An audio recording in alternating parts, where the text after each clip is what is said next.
Bola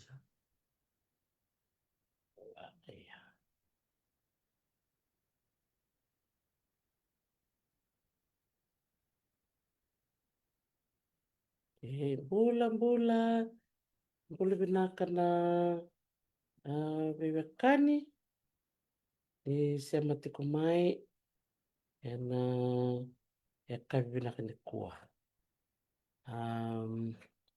Okay.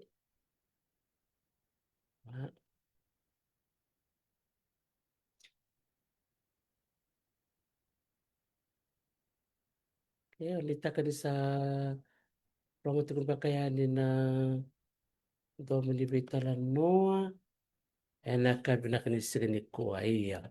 Nimbula binaka ena Talanoa ni Vunilagi Book Club. Bambul chukani bikim ni kede na biokani oni sema tiko mai ena yakabi binaka ni sirini kuwa. Sirini kuwa tolu na wano kato sema tuka ni kinango au sema sal tuka ningo California ya Amerika. Sema tiko mai o Mariana Waqa mai Malebani mai Australia. Sema tiko mai o Rogoiga Soweri mai na Korturanga suba mai viti babi ni binaka baka levu ni rani keto mai sema bata keto mai sota na biokani ena sinu binaka ni konto taka ngona balavu ni to tubu chukumai me keto mai sota ndara kana ni to marau na lewani kalo me keto mai ndambe bata baka biokani na sinu binaka ni kuwa mirani keto mai Talanoa member lete tiko na isongo binaka ngona Vunilagi Book Club. Klani lewi kimnio ni santo redi chukumai na nono to programu rtono nga Talanoa taka ni kuwa lewu na itamba na wasi chukayani marotek talanga ni romitiko na kena baka ungeti na Willy Ball. Na kena baka bimbita kena Willy Ball beira na lubenda. Ori di katalanga seng wel mbeka nga beira na lubenda bi kena saranga langasi. Da baka ungeti menda tali taka na Willy Ball maro taka ni na may sama bata ni sigini kuwa menda rani na may baka ungeti kina. Iya, me baka nga keni bala bikim ni na biokani nindo baka murito kumay na nunggoy bata-bata. Me baka ni maramati ko ni daon robe o Mariana and sana ngande manda ki bonoliwe. Kero ki mbulu Rogoiga kero nangay song-song. Nangay doon na sir me kandabo nangay baka tengi-tekian me songo tanan nanda bitang ni kuwa. Gona sir me berto na dakon robe mbo madwata vitale nemani wata ke Sofia ena sere ni CBM takon robe bua madawata nimbula binaka.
sa rongo-rongo re, rongo-rongo siandina na sere oya, me berto o tale ne mani ke sofai rongo-rongo binakandina na seroya ka koti kende kina bono to toka o bono lebu na tolu na sana tiko na yanu lebu bono lebu o the kaunrobe mbua watake maduata ya na siku na ko ndala baka mbula sara be Mariana siya matingo ko may Melbourne may Australia bakatala kina Rogoiga siya matiko may suba nagay baka madalta ko na say suba taba siya matiko mikina iya sa dala baka mbula sara ngo be Mariana bula binaka Mariana binaka balebu na siya mamay ni ko. Iyo Nimbolvinaka, Dr. Tarisi. Thank you for having us this evening. Sabi nako vale Sara, vavin vinaka Mariana. That's been a while that we've been planning to meet, and I always believe that when it's God's timing, it's always the right time. And here we are.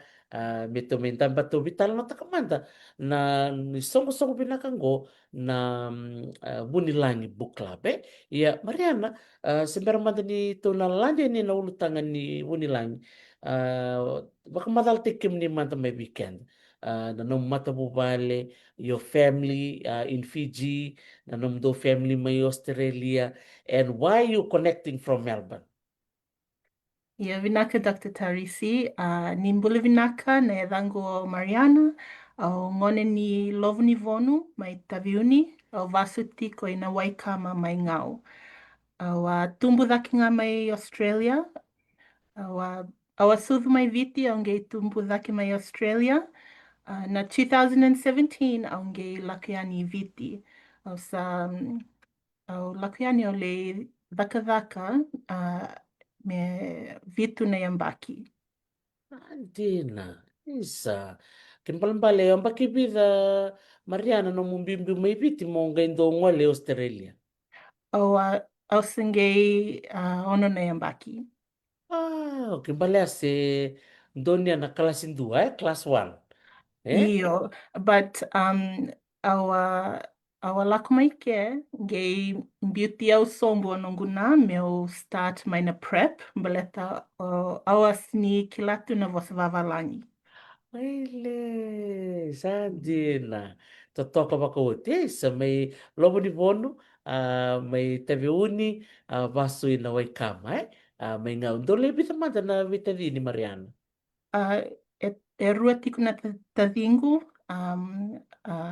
dua o Taiania ke o Melania.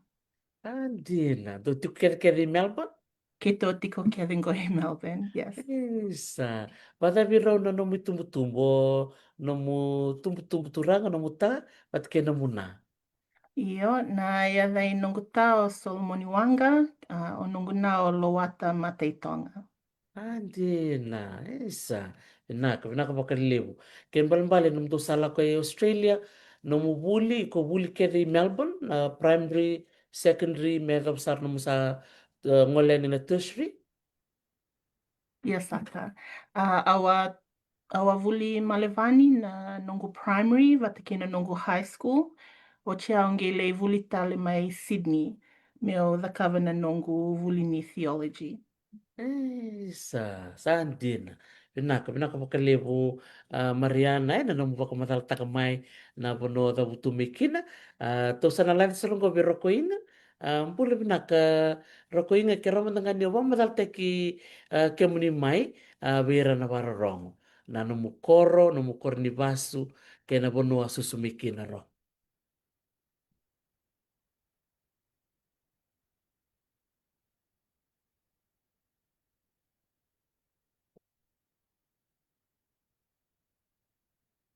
Iko koro unmute nga, unmute.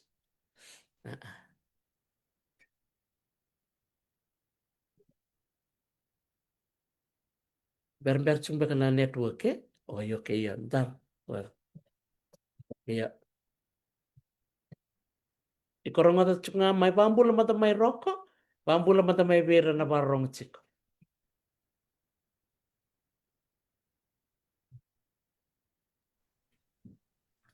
Vale.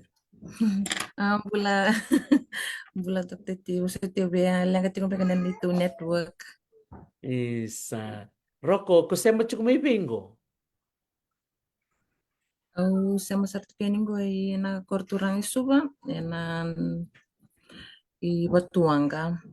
Andile vatuanga eh. Rani mamadal teki kemuni manta Rocco, ver na varong tiku maina no mukor ke no mukor ni bas. Ni maramanda di be.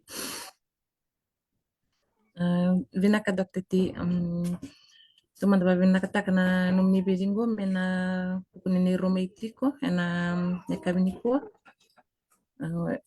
Nanguna se kaleleki na ando sustunga bena nongu mbue sanga simai sa sabia lako tikong beka mai na klana tiku ya tapi beka na secondary ongi kila ni bule tiko nungu tumbu-tumbu marama yo senga pakando ni sekilana nungu tumbu-tumbu turang au bola kaum bulanga i nambu walu ono kandau ngai susungnya uti kandana turanga turanga ni tabiunye na turanga ni tongong gamea kasama ni wiliki ko nga menunggu tumbu-tumbu turanga Sabenaka, nakabali Rocco. O abuli man be.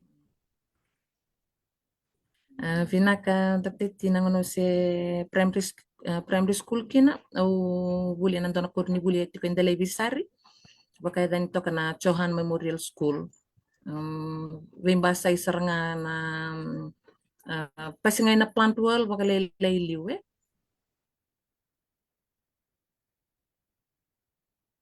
na ninawalu maniu ngole na Indian College nangone na edana kina Indian College ngonongo sa edana tika na Jane Ryan form tolu kina ono maniu leba ko tiana nungu buli na Jasper Williams High School na kurni buli ngone lewe lautoka Toka. Sandile, nakabali besar Rocco, nakabali Mariana. Iya, taruh beteronga. Menurut saya teman apa? Mariana rani pamadal takamanda bengera ni semba be Rocco. Belati din cuk sar me batuang, cuk sar me malevan. Vinaka Dr. Tarisi, au kere meu na wasmanda vavalangi, mbelet nisi ni matata va vinaka chikuna nungu wasvaviti. Don. So Rocco and I met in 2017 when I had returned to Fiji. I returned to Fiji after completing my theological studies, and I was able to volunteer with the Methodist Church of Fiji under the guidance of Reverend James Bhagwan. So when I came into Fiji, part of the work that I was doing was with Uniting World here in Australia, who's a partner of the Methodist Church. And they had been doing some wonderful work in Nanuku settlement. I had no idea about Nanuku settlement. I had no experience, no really real understanding about settlement communities in Fiji. But when I came over, I was asked to do a 7-week survey of the community. I met Rocco's sister, Akanisi, who's one of our volunteers at the Dudley Church, through Dr. Richard Wah, who has now passed away. But he was able to give me entrance into the community. So when we went into scope to do the scope, that is when I met Rocco. And over 7 weeks, we were able to move around in the community.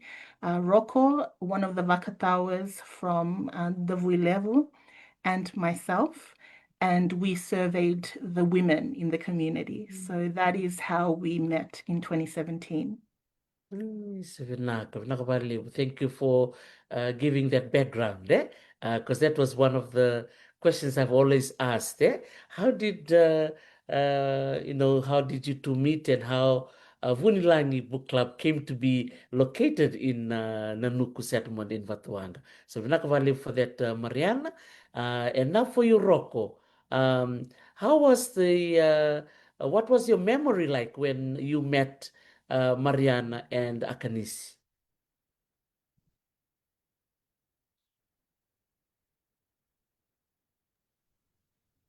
Vinaka Dr. T.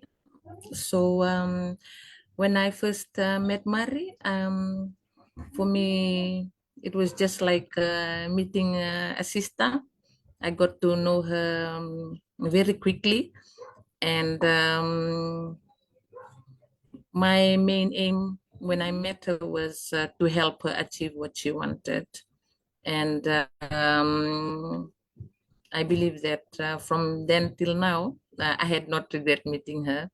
And because Akanisi told me a little bit about her, it was, I was like looking forward to meet her in person. And then we met, and till today, we're still here. Vinaka Dr. T. Vinaka Vakale. Wow. Yeah, it's good to go back in time, to now remember that moment, that where everything started, when you all met in person and where the idea of the book club must have started there way back then. So for you, Mariana, was it always been your dream to go into the field of theology? Not at all. I never thought that I would go into theology. I had interests in other things, but my going into theology was definitely a call for me. I was able to, sorry, just one moment. I was able to make a decision based on an invitation in terms of an oceanic conference on theology in Sydney. I was able to attend that, and I had never heard about theology before, let alone oceanic theology. And that is the contextualization of the way that we understand faith, understand the Bible, and the way that it connects to our cultures, our traditions, our identities as Pacific Islanders. So my first introduction to Pacific theology, I was not a fan of it because I had never thought of faith in that way. It was always very Eurocentric, because that is what I was raised up in. But I'm really thankful to God that I was called into theology to explore my identity as a Fijian, growing up in another country and understanding the identity that I carry between two different locations. Yes, totokan din na Mariana, to hear your your pathway. How now I'm sure when you look back, you realize that you have your own choice of what you wanted to do, but then things happen along the way, and look at where you are now. Yeah. So Definitely. in terms of working in this space, do you enjoy doing this kind of work, Mariana? I really fell in love with the study of theology because it opened up my mind, and it opened up my thinking in terms of what the possibilities are. Hmm. I often thought that religion was just being obedient to what the traditions are, what the teachings are, rather than it being a vehicle where you can discover yourself, discover your history, your identity, and your faith. So it is definitely something that I enjoy, and it has informed uh, the the main part of the last decade of my life, and most definitely in my work with Rocco and the Vunilagi Book Club, the way that it has started. I've always said this, that Vunilagi Book Club is, yes, we are the hands and feet that do the work, but this was something that I never imagined that we would be doing. And I really feel and believe that it was a mission that God had sent myself to Fiji to begin, but then brought the right people to make it a reality. And I believe that the reason that Vunilangi Book Club began is because there was a need for the children, and there was a need for us to pay attention to the children.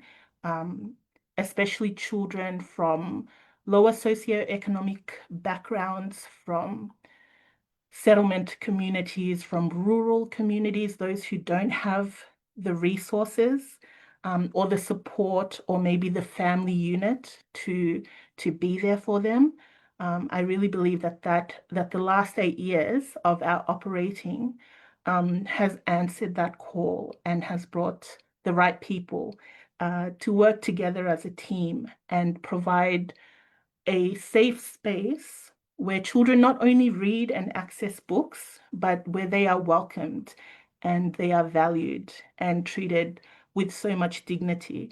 And that is why people like Rocco and our other team members are such an asset to the work that we do, because we are not there to publicize ourselves or to sort of have our own agendas, but we are there to serve, and that is something that continues to inform and mobilize the work that is being done in Nanuku and other communities. Mariana. It's really encouraging, to see someone, very passionate about, the work that you do, and you're a role model, I'm sure, to many, young girls who may be looking at, what pathway that they want to take. So this will be very encouraging, yeah, for many parents that are listening tonight or this evening, for many of our young ones wanting to choose a pathway or a career. Theology definitely is a choice that is out there. If anyone is interested, I'm sure, please do reach out to Mariana, and I'm sure and certain that she will be, glad to share, the journey that she followed decades ago. So, Mariana, take us back to 2017 when you set foot in Fiji. I'm sure after a while of living in Australia, and then for the scoping work, were you expecting what you saw way back in 2017? I think entering into a community like Nanuku, my privileges living here in Australia were very much confronted. I I think walking around the community with Sivo and Rocco, I was just shocked by what I was seeing. Uh, I had heard many stories before entering and many warnings, just in terms of some of the activities that happen in there. But I think I was very ignorant of the realities on the ground. And so I had to be open to the differences that I was coming across and also be attuned to what the Holy Spirit was saying to me, because there were parts of me that wanted to absolutely just to run in the opposite direction and do something totally different, because I felt that I had worked myself up to a particular level, and then here I was going into a community that I wasn't used to. But I would have to say that Nanuku settlement has been one of the best classrooms for someone like me. I came from an academic background, and I could not have learned what I learned in Nanuku and through the work with Vunilagi Book Club had I remained in my very plush libraries and classrooms. And so even though it was uh, difficult at times, in terms of getting used to the area and the context, but it taught me so much about myself, my country, the community, and working with people like Rocco, Akanisi, and Sivo, and others in the community. I realized that I didn't know as much as I thought I did, and that I felt that God had brought me back home so that I could understand that these are the realities, and how does your faith, how will your faith inform what you do in a place like Nanuku? It's it challenged me and confronted me with the question of what will you do here? How can you serve? How can you make a difference? One of the biggest lessons that I learned was the late Dr. Richard Waugh. He was a very fiery and dynamic um, church leader, and Rocco's laughing because she knows she knows him very well. He used to challenge me and call me out on the fact that here I was coming from Australia into Fiji, and what could I possibly know about the realities in Fiji? And in the beginning, I really didn't like it because he kept questioning my motives, what I was doing there. Did I think that I was bringing something worth sharing? And by the end of my year in 2017, I realized no, he was right. Um, I had so much to learn. There was so much growth that had to take place.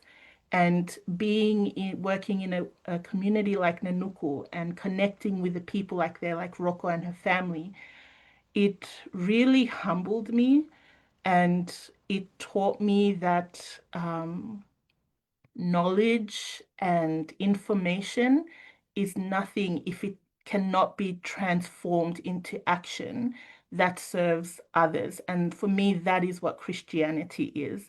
It's not sitting up in our big churches and wearing our beautiful clothes and worshiping and singing our beautiful songs, but it is getting out there just like Christ did and getting your hands dirty, getting your hands and your feet dirty, walking in places that you probably wouldn't have chosen to walk, meeting people or being confronted by people who are really struggling in life, coming across children who may not have the best opportunities. And that is something that, for me, when I look at Rocco and see how much she has grown and developed over the last 8 years of working together, and seeing how her faith informs her commitment and dedication to the children in Nanuku, that is what church looks like for me, is that when we take our faith, our beliefs, our biblical knowledge and teachings and understandings, and we are able to turn it into action, um, not for our own selves, but to serve the wider community, and especially those who are most vulnerable and marginalized. So, Vinakasarangavalib Mariana for reminding us about what true Christianity should be like. Yeah, I think you've just shared the importance of action. Speaks louder than words, and you're absolutely right. Yeah, that what we do is something that creates change. It's transformational. Yeah. So, do you think now, looking back, must have been a huge change for you personally as an individual, Mariana? Absolutely. I I've been you sometimes come into this work thinking that you are bringing something. Mm. And God knows our hearts, and I know that God knew my heart in terms of here I was coming from overseas back to my country, and I've got this and that to offer in these communities, in these churches. And God just turned that totally upside down. And I realized very quickly that no, you are here to learn. I have been transformed by the work, by the people that I work with, the team, the wonderful team that we have at Vunilagi. We put up great pictures, some of which you'll be sharing tonight, Mm. but the hard work in the background, Rocco's laughing, but it's true. We might put up smiling faces, the children are happy. That's what we want. We want the children to be happy, to feel safe and welcome. But the work is hard. It is blood, sweat, and tears. It is having to remain committed and dedicated even when it hurts, even when people don't care, or when people say things. For us, we've always been very clear about that vision that no matter what challenges come our way. We are committed to this cause, and I think 8 years of this work has proven that. And at the end of the day, we are here to serve the children. And I'm sure Rocco will share this later, but when you invest in children, no matter what background they come from, no matter what behavioral issues that they have, when you serve them, when you are dedicated to them, it transforms them as well. We've seen changes in the behavior of the children. When they are not looked at as a burden or as troublesome. We've had some children come in and they cause problems or trouble within the setting. But when they see that the people in there are safe, that you will be taught what is acceptable and what is not, but it's done when the teaching is done in a loving way, in a way where the child understands the person talking to me right now cares about me. It can transform their behavior as well. And I can say there are many examples that where Rocco has talked about the changes that she sees in the children within the community. And it's one thing for us, those of us who volunteer, we go in once every fortnight.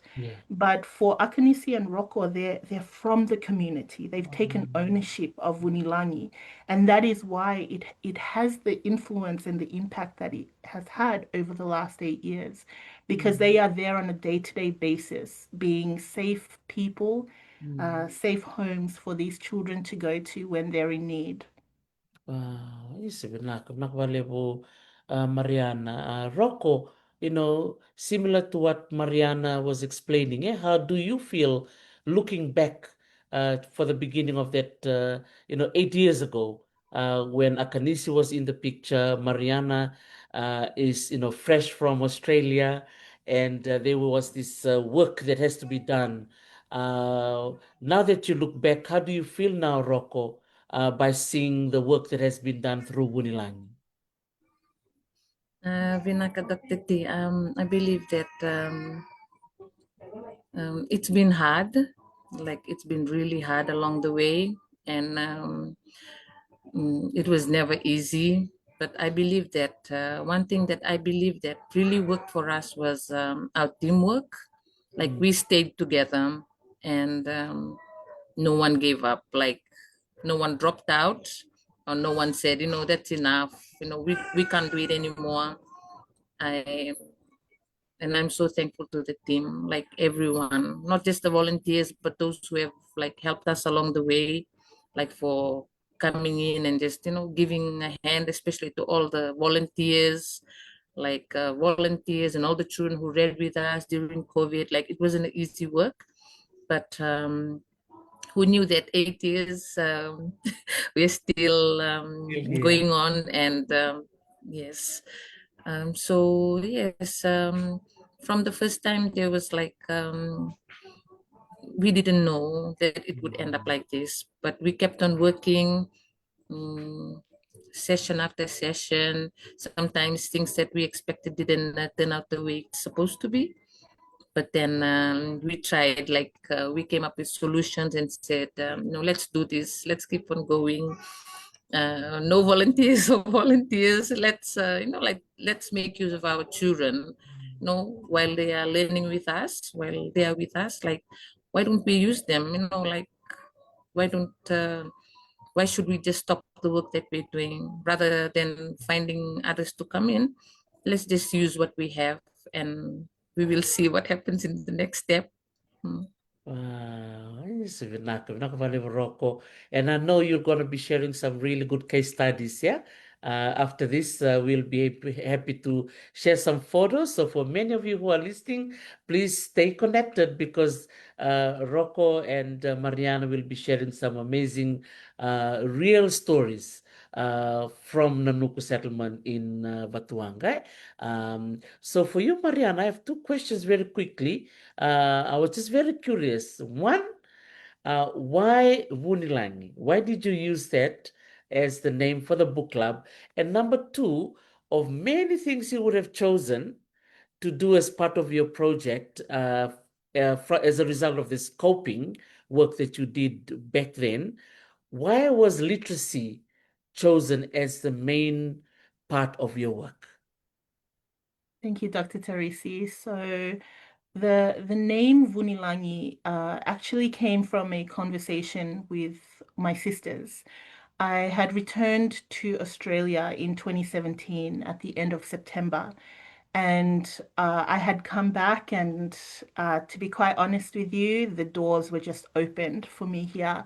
There were offers of scholarships, of homes, of jobs, really good paying jobs. And even though this was sort of handed over to me on a silver platter, it's just something in my heart just kept on saying, no, you're supposed to go back to Fiji.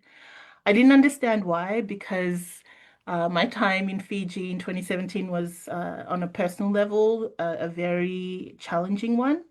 And so I didn't really want to come back home. But there was this real unction in my heart that just kept on saying, you must go home, you must go back. So by October, November of that year, I came up with, I thought back, okay, if I go back, what would I do? And Nanuku came up in my mind, and I thought, what would I do in Nanuku? And I remember when Rocco Vakatawa and I were walking through those 7 weeks. One of the things that I noticed in the community was that there were so many children, many of them not at school, wandering around the communities. But even though there were so many children, I did not see a children's book in the homes that we went into. And so when I was here, I thought, what if I start a book club? I've never started a book club. I have no experience in that. But I thought maybe if I go back, I can start a book club and make some really great children's literature accessible for the children there. I just came up with a simple program in my mind. And then I thought, what would I call it? So I was thinking, I came up with all these English names, and it was like, no. So I called my sisters who were here in Melbourne. I was in Sydney at that time, and they had a Fijian dictionary. And I asked them, you need to find me a Fijian word for my book club. I'm going to go back to Fiji and start a book club. And so they started going through the letters of the alphabet in the Fijian dictionary. They came up with so many fantastic names for the book club. And every time I would say, no, that's not the one. And they began to be frustrated because, I kept on saying no to them. And I told them, when I hear the word, when I hear the word that the book club is meant to be named after, I will know it. So just keep on giving me the words. And so obviously the letter V, they had gotten to the letter V, and I think it was my youngest sister. She said, "Oh, what about Vunilagi?" And I said, "That's it. What does Vunilangi mean?" And she said, "Oh, it means horizon." And I said, that is the name of the book club. And for me, when one, I loved the name Vunilangi, but when I heard the meaning that one of its meaning, because there are different meanings to the word Vunilangi, but that one of the meanings was the word was horizon, it was very clear to me that this book club was looking into the future, um, and for these children who would grow up and become the future. And so it's Vunilangi Book Club looks out onto the horizon and sees what we need to do today to develop and form young readers for the future. I decided on a book club because I was an avid reader myself as a child. I loved books. It was an escape for me in many ways, being an immigrant child in a new country. I came not knowing the language, and I had to learn it very quickly in order to survive. And one of the things that happened was that I was very good at English, at the English language. And so it consumed me, and I loved libraries and reading and books. And I thought, if I loved it that much, why can't the children in Nanuku have the same accessibility to these resources that I had? Why is it just because they have been born and they are in a community that is under-resourced, underserved? Why should they not have the same opportunity that I had? And so that was my answer to the call. Make books accessible for children, help them understand that that this is something that is valuable, that can build them up for the future. And I was very blessed in that Dr. Richard allowed for the book club to begin in 2018 and asked Rocco and Akanisi to support. And Rocco and her sister Akanisi have been there from the very beginning. Rocco knows this. Our first reading session was a bit of a failure. It didn't go too well in terms of the children came and Rocco and we all went in there and I was reading to the children and doing my voices and being really excited about the books, and the children just sat there staring at me. And you could hear a pin drop in the room because it was something new for them. It was something that had not occurred. So of course they're going to be looking at whoever's reading with a strange look, like, why are you reading like that? Why does your accent sound strange? So when we had that first reading session, it didn't go according to plan. I thought that the children would just love it and it would be great. And so after the first reading session, I was told by someone from the community, look, this book club is great. It's great that you've brought these new books, because I had sourced them from my community here in Australia. Really fantastic books. And she said to me, these books are great, but the children are not interested. Are you sure this is the right community? Maybe you can think of another community to go to, because I don't think that Nanuku is a place that will value this kind of activity. And I remember just standing in front of her and just thinking to myself, oh my gosh, I've given up everything back in Australia to come and start this book club. And it's our first reading session and it's flopped, it's failed. And it's obvious that it kind of failed. The children were not that interested. And here I have someone from the community advising, it's probably best that you take this elsewhere. So I begged her, I really begged, just please give us just a couple more months. I promise, like, once the children see that, that this is something that is good, that it can be exciting. If it doesn't work out after a couple of months, then okay, we can take it elsewhere, but just let us try. And within a few months, the children were coming in and they were attending the reading sessions. And I think one of the key things that helped us achieve that is that we had two women from the community doing the work with us. It wasn't like that we went away and then we appeared again. No, the Rocco and Akanisi's presence in the community allowed that bridge to occur between the team and the children. And that is how Vunilagi began to steamroll in 2018. And of course, one of the groups that came in through a meeting through seeing what we were doing at Vunilagi was graduate women of Fiji, who then they came and consulted, came and asked a few questions, and then they were able to work with Rocco in terms of setting up meetings so that scholarships could be offered to the women in the community. So for me, Vunilagi through the work with the children has allowed for opportunities and the opening of doors to the adults in the community. And as you know, both Rocco and Akanisi have done exceptionally well in their education, one going for her degree now, one for her diploma. All of this from this yes that we had said to one another, to let's work for the children. A lot of the programs that come in focus on the adults, focus on older people, but the children are left there. You know, if we commit ourselves to the children, then other doors will open. And I think that's exactly what has happened in Nanuku over the years. So, Mariana, thank you for being open to say that the first session was a flop.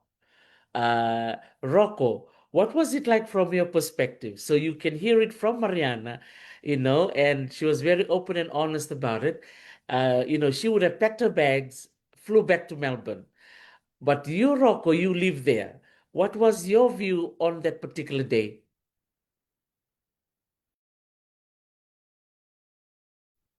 Binaka Dr. T. So, sorry, I didn't know. Like, I thought, okay, since Mariana came up with our idea, like, why don't we just try? Because we've been living in Nanuku and never before has anyone come up with that idea of books. Like there has been so many like organizations have come in and they've tried to set up, with women, with youth, with young boys, but nothing about children. So I thought, okay, if Mariana, like if Mariana is studying this, why don't I just, like step in and just support her? No, maybe it will work out or maybe it won't. Let's just give it a try. And but I wouldn't say that I doubted. I just felt like I had to support her, and I felt like it was a great idea from the start, and that if we gave it a try, and we will have to see, like as we go along the way, what will happen. But it was never a doubt. It was just let's just do it anyway, and let's see what will happen in the future. Yes, so that was from me, Dr. T.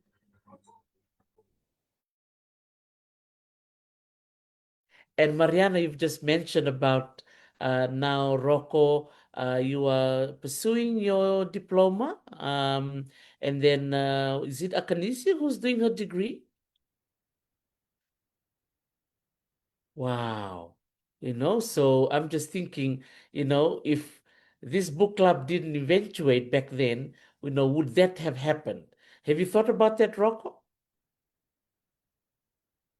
Thank you, Dr. T. Yes, that is, I would agree to that. I don't think that I would ever come this far if it wasn't for the Vunilagi Book Club, if it wasn't for the open doors or the great opportunities that the book club has brought, not only for the children, but for myself and Akanisi. Thank you.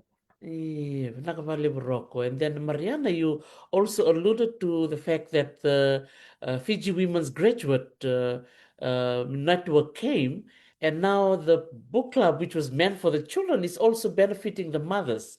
What was going on in your mind when you start to see that this book club is impacting the children, but now the mothers are in the picture too? I think that was just a natural progression that if the children are being catered to and served, that the opportunities for the women would also, come around.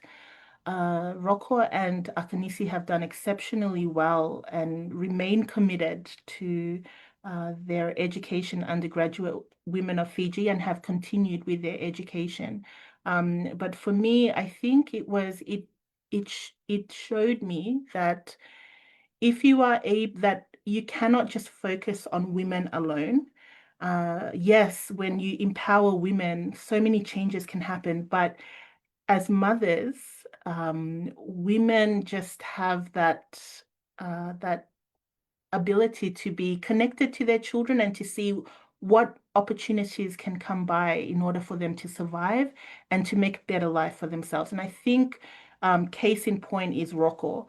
In terms of just how much she develops. I know I keep on referring back to Rocco, but she herself is a case study in terms of this work because she came up with many challenges in her life And even though we met at a time where she was a young mom, just looking after her family and living there in Nanuku, but I feel that that with Roko, it was almost like um, an untapped diamond, like a something that when we first met, perhaps I didn't really notice, but as time went by, I realized, oh, actually, this young woman is not only strong to come through what she has, but her persistence and her willingness to learn, to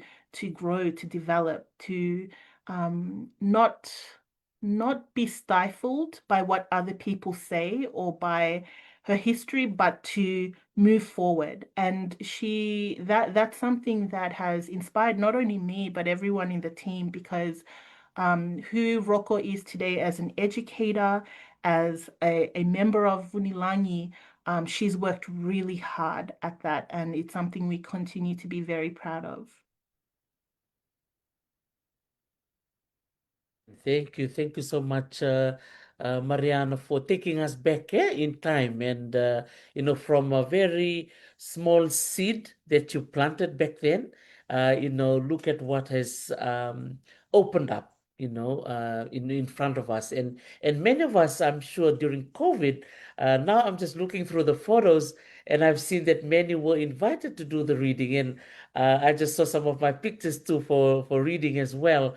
What came to your mind when the COVID-19 hit and you knew that you had some work to do to keep our children motivated during the lockdown? We'll start with you, Marianne, and then we'll go over to Rocco. Yes, so in the lead up to COVID, something that had begun to happen was that we had many volunteers from around the world begin to attend our sessions. We're talking about Africa, Asia, Europe. They would come in through the church programs. They would read. There was one particular young man from the Solomon Islands who took a Dr. Zeus book, Green Eggs and Ham, and he turned it into a rap song, which especially the boys, they just absolutely loved. So there was a lot of creativity, and there continues to be a lot of creativity around literacy. So it's not so for us, it wasn't just about, okay, let's sit down and read a book. It was, how can we make reading exciting for the child? How can we give the child the freedom to pick their books, what they like, what they don't like? So those were some of the things that we were learning at that time. You'll see now on your screen, and Dr. T, I believe that there are a few other pictures where it has the Vunilagi sign on it. When COVID happened, we were no longer allowed to move into the community as we did. So we thought, oh, what are we going to do now? And something about Vunilangi that I'm very proud of is that the innovation, because it hasn't been done before, we had no choice but to innovate. So during that time, lockdowns had happened. We came up with the idea, what if we used social media to provide the reading sessions? In that way, children can tune in to stories that are being read, but it also gives the opportunity for the children to read themselves. So we started off with the children, our members in Nanuku, but we were very blessed that we were able to invite and have children from around the country read. So we would come up with a schedule, and the children would read. Rocco was reading, Auntie Pearl was reading. So even the volunteers got in and started reading. And then we realized, hang on, why don't we just open it up for our Fijian community from wherever they are in the country, in the community, or in the world, to come in and to read a book. That's when we started inviting children and readers. We had many Fijians, local Fijians, as well as Fijians from the diaspora, who then participated in their reading sessions. So you'll see this is a young girl from, she is located in England, reading a beautiful book. And so, you know, even the selection of books that were being read, many times they're done with intention. How can these books teach us about respect, about love, about community? And so even the children and the adults from overseas were being very intentional about the books that they wanted to share with the wider community. And that's how we survived through COVID, is we read online, but then there was also still a lot of work being done in community where donations that were being given to us, Rocco was our lady on the ground. We had many generous donors during the lockdowns when parents were no longer working and so forth. They would deliver donations to Nanuku. And something that I absolutely love and treasure about our team is the the trust that has been built over the last 7 to 8 years. We know that when a donation comes through and it is delivered to the community, that donation is going to be honestly handed out. And Rocco will never say this about herself, but most of the times when donations would come in, the entire donation would be handed out to the community, and very little, if anything, Rocco would keep for herself, even when she had needs. And that just goes to show, I think, the spirit and the character of the people in our team. There is that sense of selflessness and generosity that is evident in the way that we work. And it really showed during COVID. Once borders opened and people were able to work, many children their parents couldn't afford lunches. And so we organized fundraisers to purchase food every weekend. The money would come in, it would be transferred over, organized for that week so that 30 to 35 children could go to school and have something to eat. Lunch boxes would be washed at times. And like I said at the beginning of this interview, we put up the great photos and the happy children, but our journey so far has been full of many challenges, but I think that has helped us to be stronger and to remain committed to the cause. Mariana. And for you, Rocco, during the lockdown, and especially for you living there, you living with the children, what was the reaction from the children on the ground when they were, part of this reading program?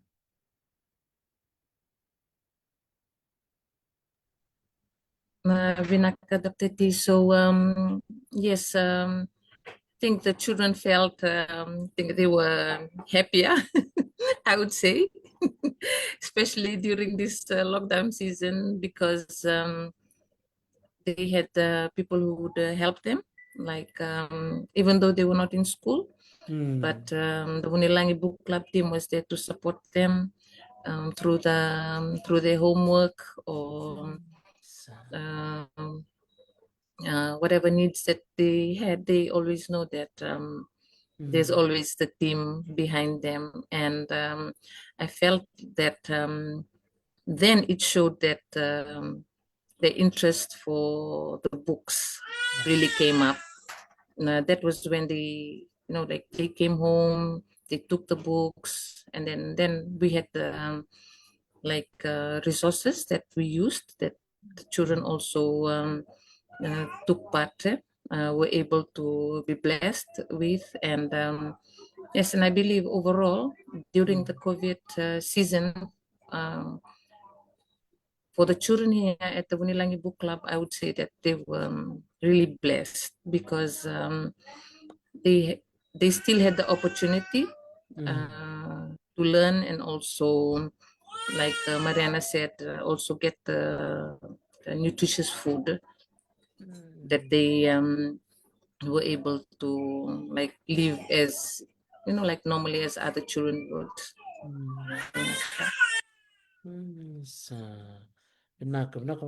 Man, I'm just enjoying looking through these photos and seeing the impact of what started off as a very small idea from you, Mariana, and looking at the impact that it has made, not only on the children that we're looking at right now, but I'm sure with the whole family.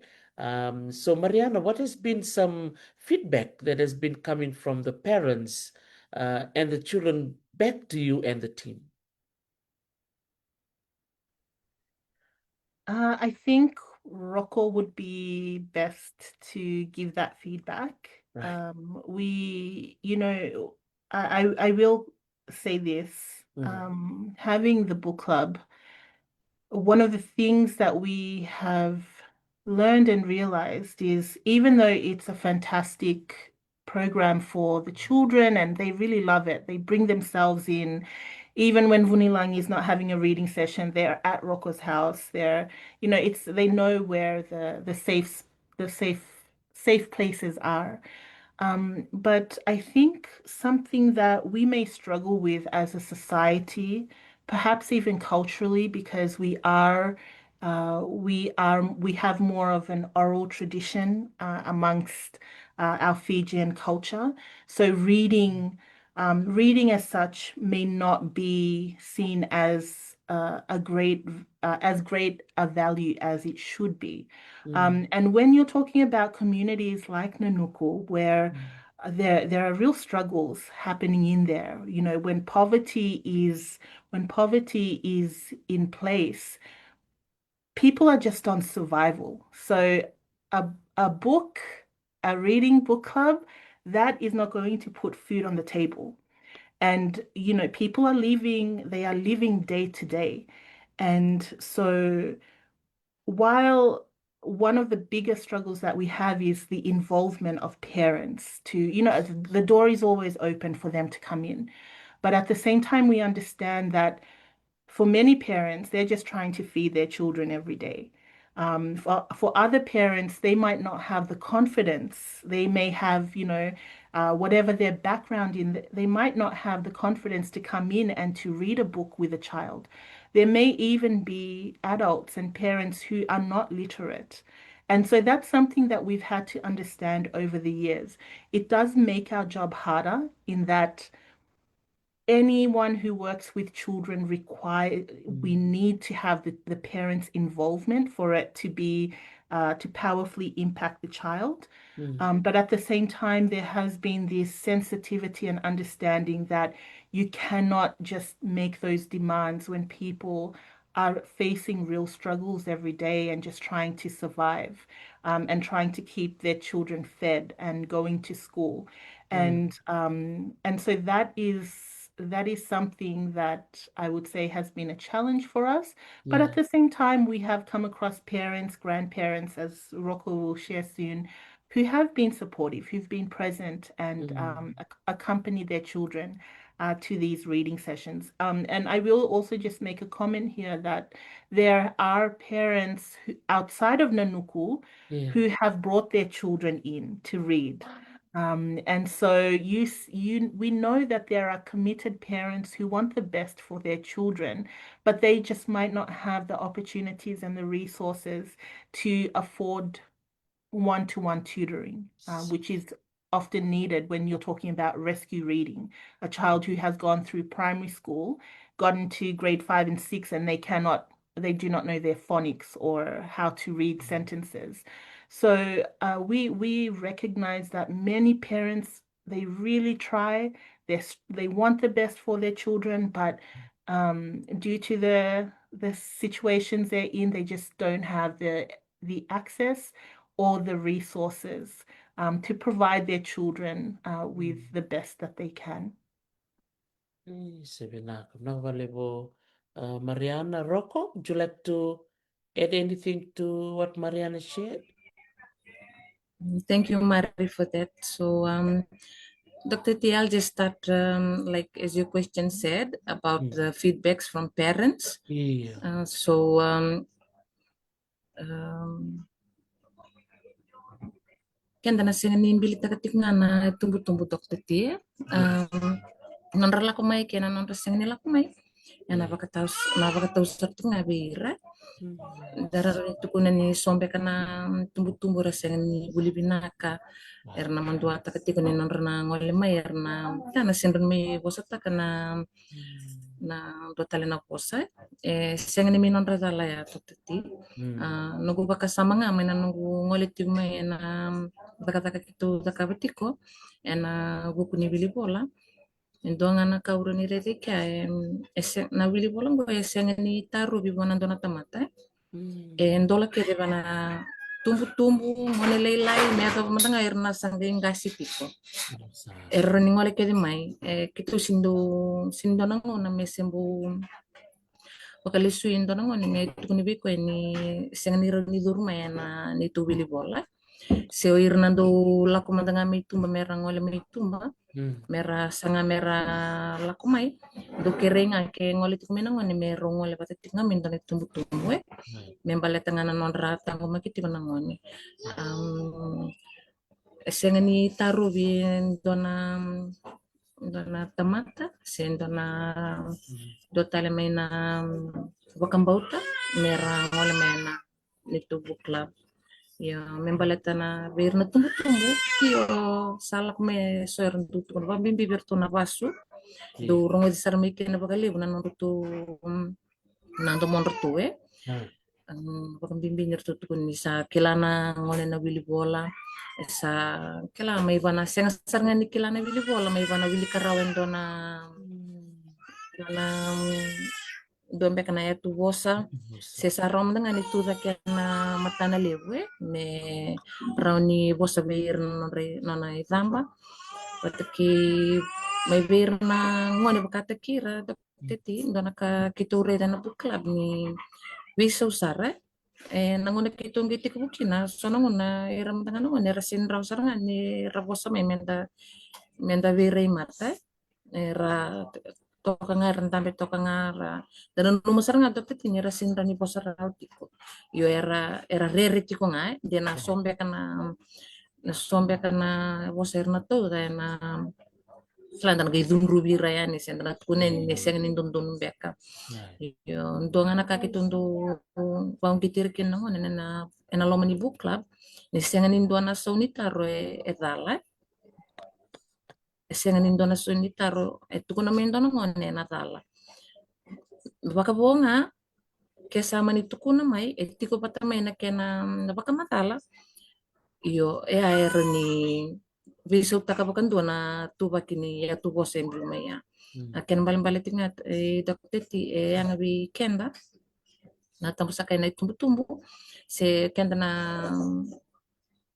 bilu takiti ko mabibir nang gasni buli mendendo so bikin sanda do rete tungana ngoni mesa kela sa besar sumbu tungana ngoni yo bukan botamai dokter ti menanunggu takata kenda takabun au sa lakutik menalom ni bukla but kena nunggu rejir tik ngoni so wirer sangan rebang na lolo mai mer lo mani ngatok teki metu kuning abi ni kela na esengan indona kela esengan indona o betu kunang bekan esengan indona sonitaro na sulimai wa indona ngone mena tu weekenda pambimbi mendanga weekenda na wingkara bitiko menda tukuna ni bana ngone ni ai esengan indona kela daro ni tukuna ni biko indona paka matala pero ni kilana ngone ni na sonitaro ni bitamai kela esa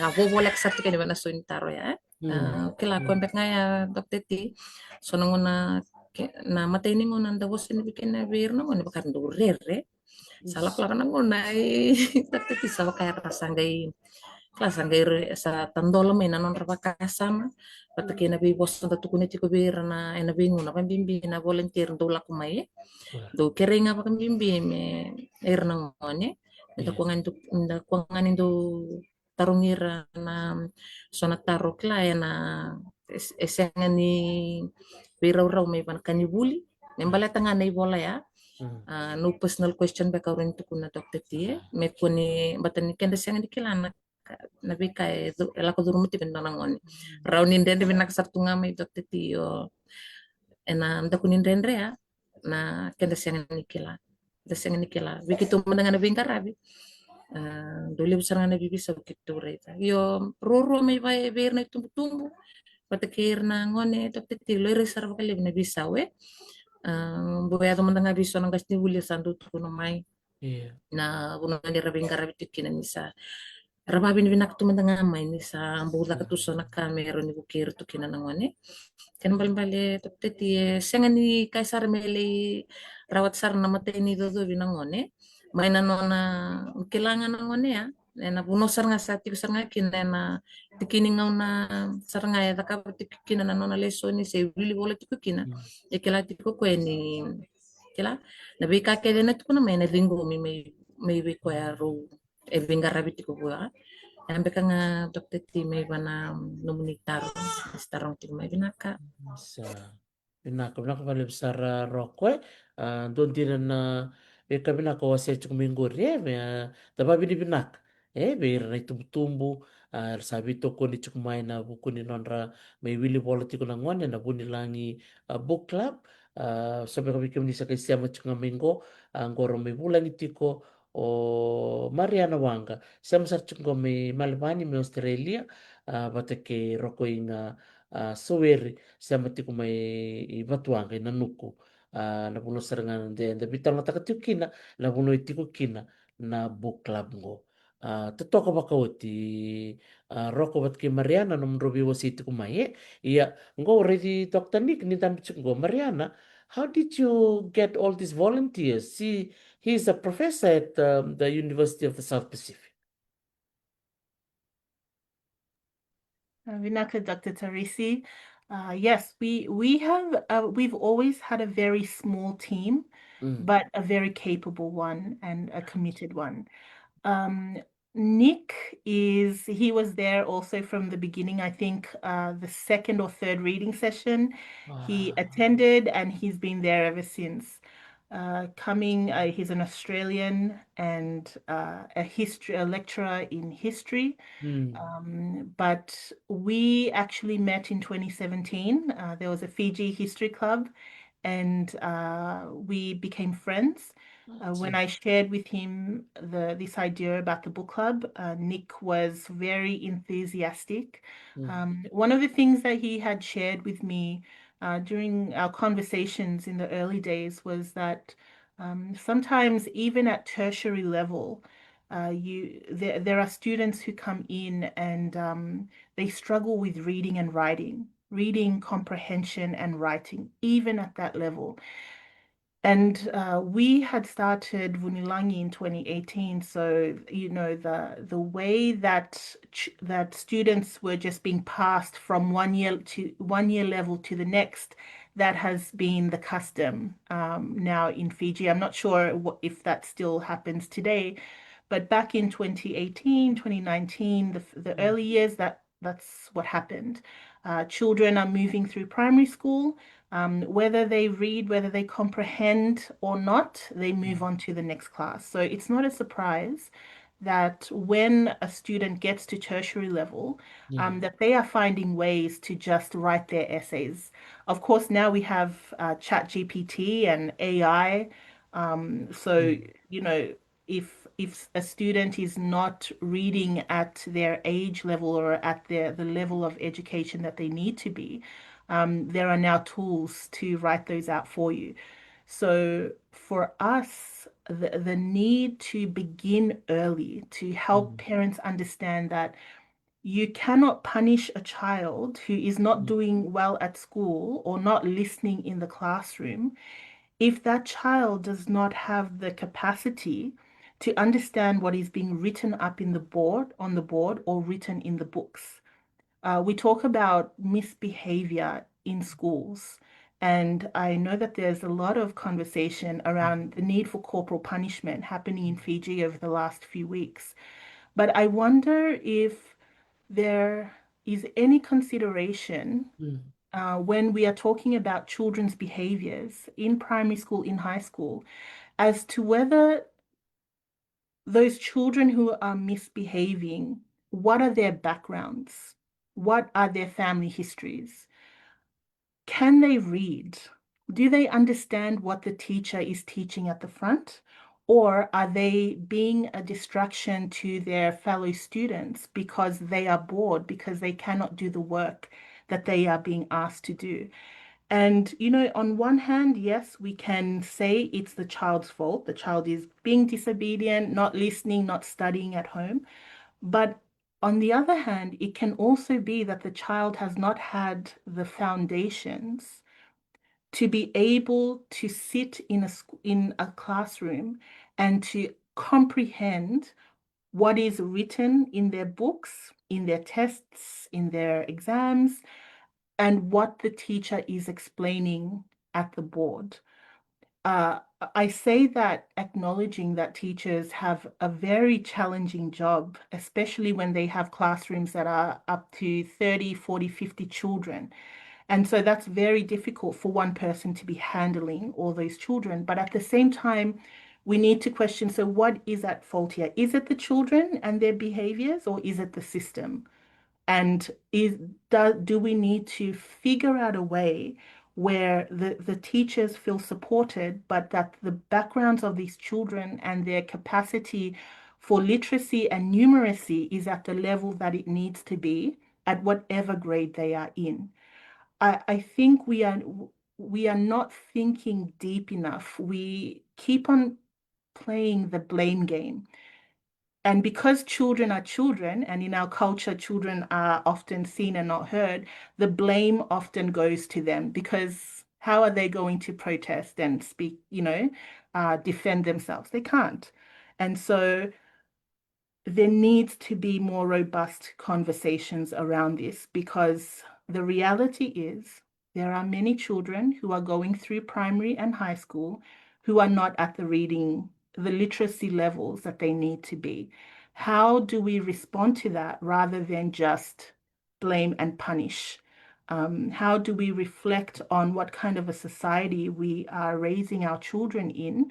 And rather than just looking at the behaviors which are a result of other things that may be going on in the child's life. So that is, I think that is something that needs to be considered. I know you talked about Nick, but it reminded me about this conversation that he and I had about tertiary students not reading at the capacity that they should be at times in university. And that's through no fault of their own. They have survived the system. They have gotten through in whatever way they could to get to university and to try and graduate.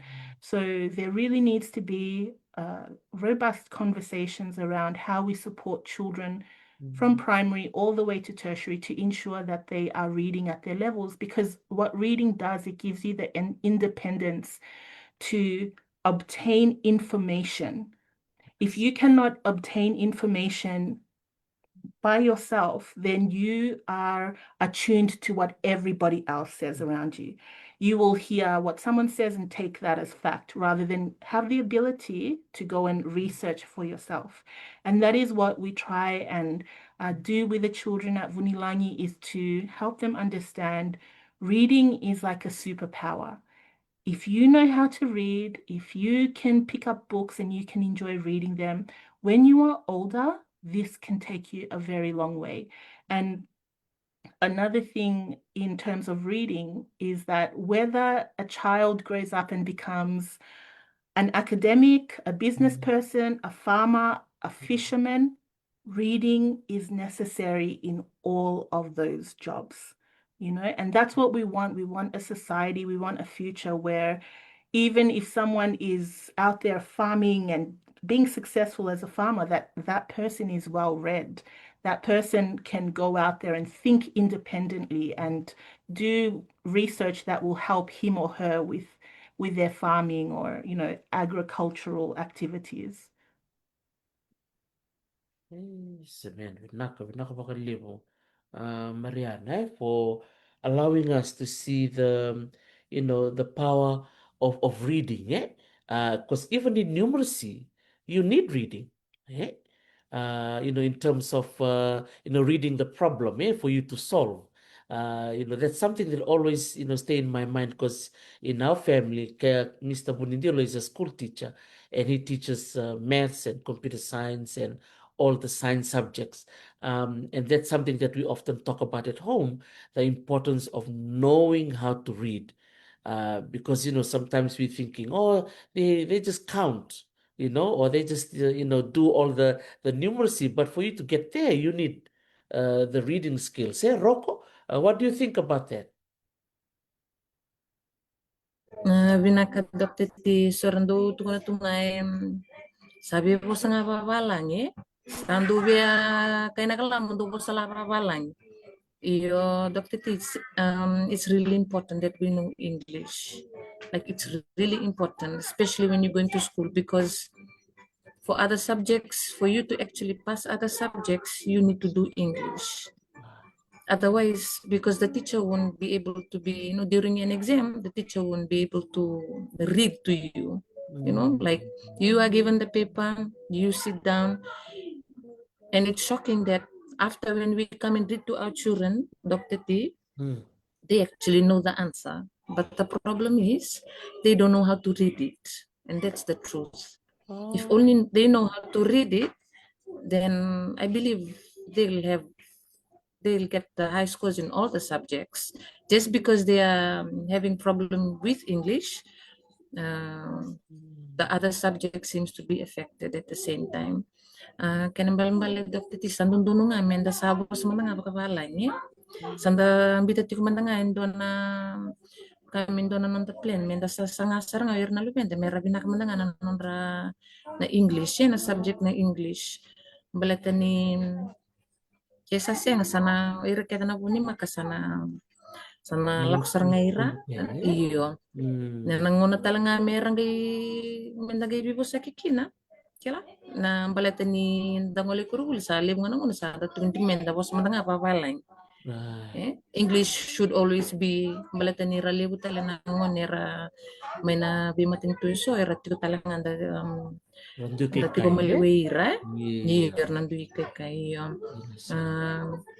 menara weekend menda na bosan wira bakanonda oklana bienrendre toka ko ngone ando keretik nga kin menda sa bos cuma ngen pakabalang balat me dangay ngole ni kornibuli se na bibuno nga tangole kina menda sa kilatok mandanga so na bos sa babalang kese nga sa nandrendre sarang dokte tina enaraw ni ra kilana ngone may bendu ay wili kay ni beir na may bananon rasangaw merna sanga bakaira ersana re tumbek nga pepa dokte ti sarna bakasam tak tumbek ka nada tumbek merna bola yo ke ando mbek ndam to kaya sandra may wili ka beir na bosa ya au kilair na rawata saranga irna rawata na kair na baksangat yo ken bale abi ken tangana pambibi ken na tumbu be ir talangana ngone minda kuno detikin minda be buke pambibi berna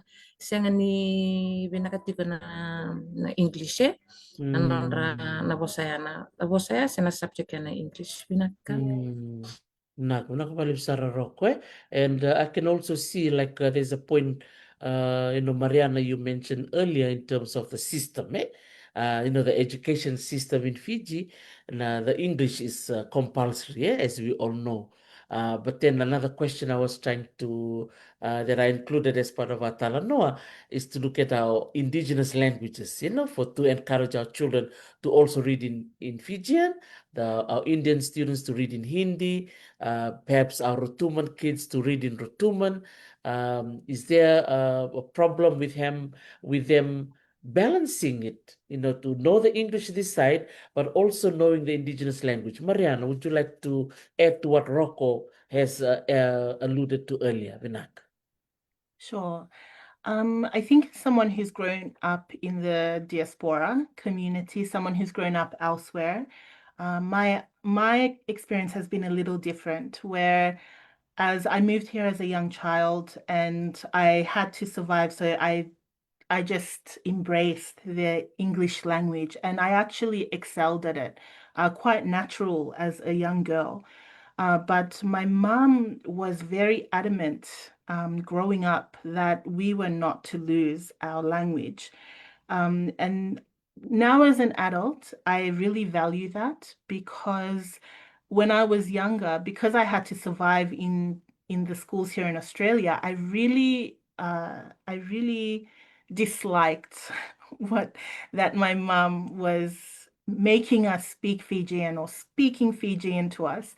And she had this rule at home that she would not respond to us if we asked her a question in English. And so we had to find the words to ask for something or to have a conversation. And I remember just rebelling and just not wanting to say anything. Whereas my sisters, my younger sisters, they embrace that and they're very fluent in Fijian today. So that is one of my regrets from childhood is that I rebelled against that. And even though I can understand Fijian fluently and read it fluently, my speech is obviously not as fluent. I think when it comes to literature and language, what Rocco is saying is quite true. In order to survive the system, you must know and be able to wield the English language. It is the main language, one of the main languages in the world. So we would deny our children accessibility if we do not provide support in the way that they learn English and the way that they use it. However, knowing your language and being fluent in it and being able to think in your own language, there is also a lot of power to that as well. Because the way that the language that you use to think and to speak also can influence your perspectives. So as an English speaking person, I can think a certain way.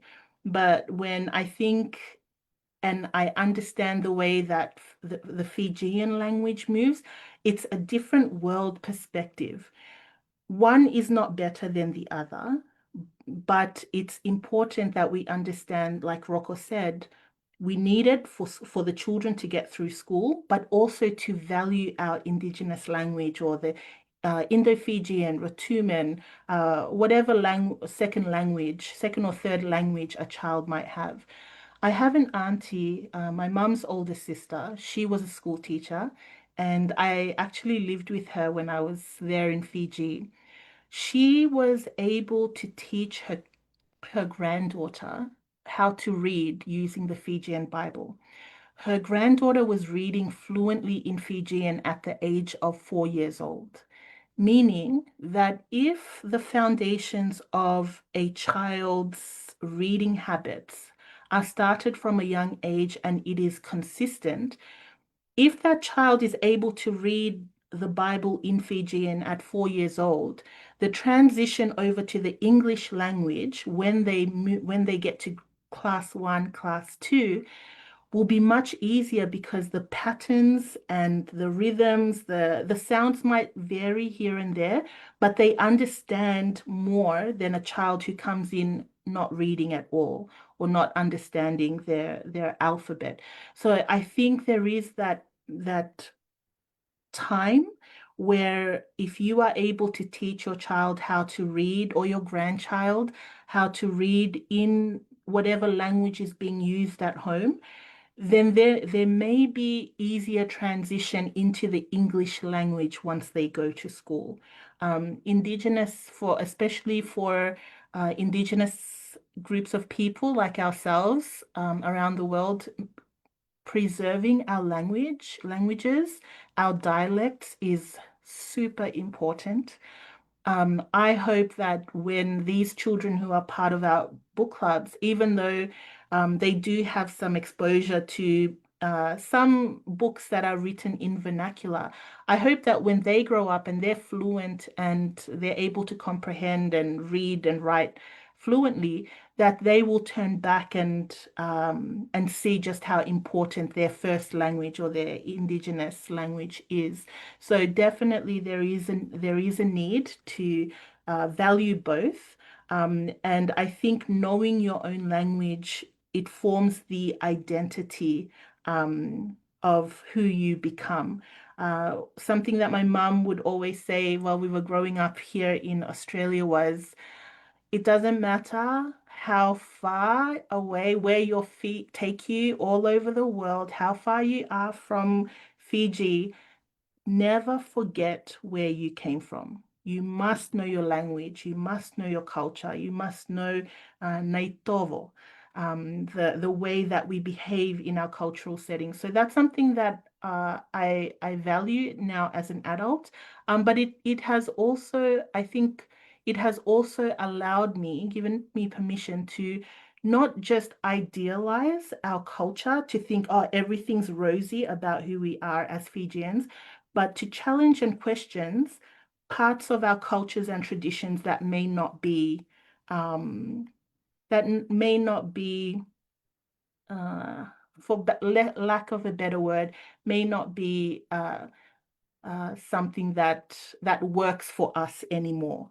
And that, like for me, one of those things is, how do we discipline children? Does what we did in the past, is that still going to work today, or do we need to come up with a new way of providing discipline for our children so that they are guided in a loving way without using um, violence or other ways of discipline? But those are necessary questions that we have to have. And I think in order to have those deep sort of conversations, you need to be able to think independently, think for yourself, and be able to do the research. And literacy is a part of that.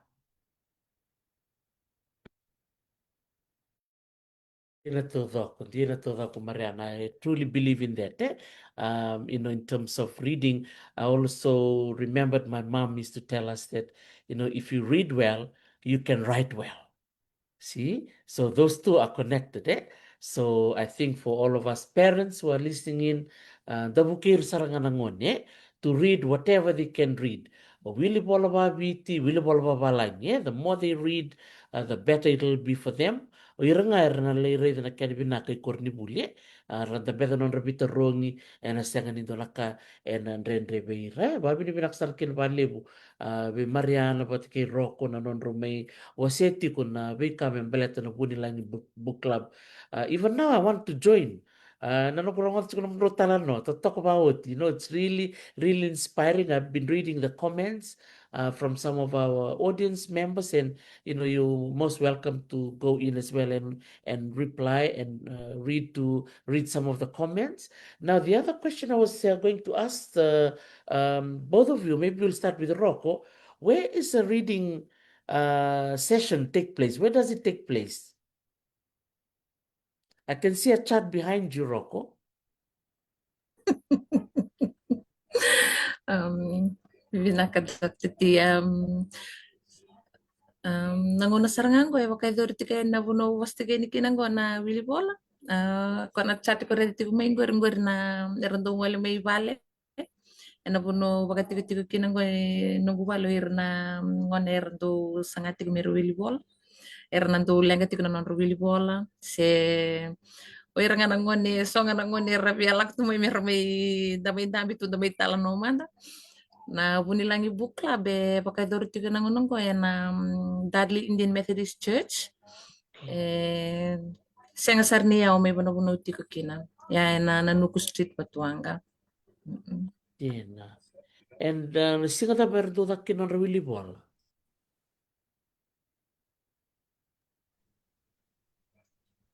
Vinakana Willy Bola ento pakai doriti ko nangunong ko sa tulti na buno ni Willy Bola Dr. Teresi pakai doriti ko Saint Christopher Home del kusha home vata kena nanuku ike nanuku orto wakaruru ketiko na ya na Vunilangi me bakasa bak madal takaucio Mariana bakaidore bakaru bakaidore na biru na madao bakaidore nanuku nangona senga ni bakaidore kene nanuku ndo bakaidore del kusha vata ke bakandua na otio ni madao na bibula ndo bakaidore na Saint Christopher Ro na iaua i Nanuku, 2 vi mama na iaua i St. Christopher, but kay indona vi mama na iaua i Delkusha. Santina, totokon dina rokora no mo se chuku mai ai na puno sa ta kina na wili bola ai sa senga ni chuku na nuku sa chuku tale rotale na bonu ai verto na St. Christopher's Home kerto me del kusha bakatal nga kina na singa ta kina na wili bola.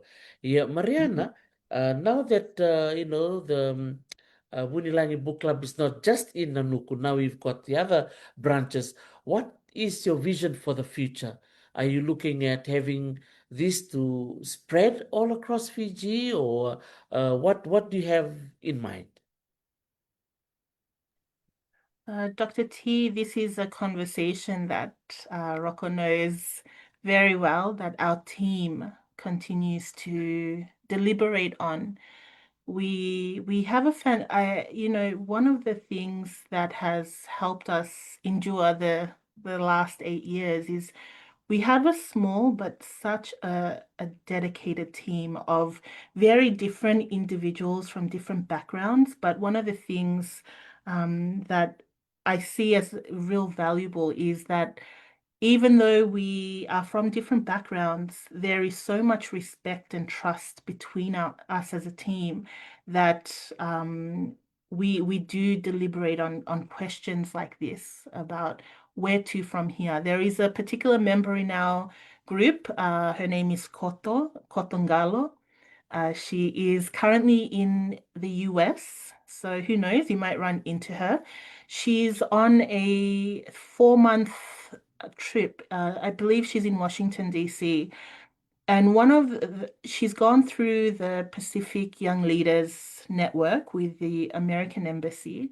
Part of the reason why she's there in the United States is because she is to develop a curriculum, a community curriculum around childhood literacy.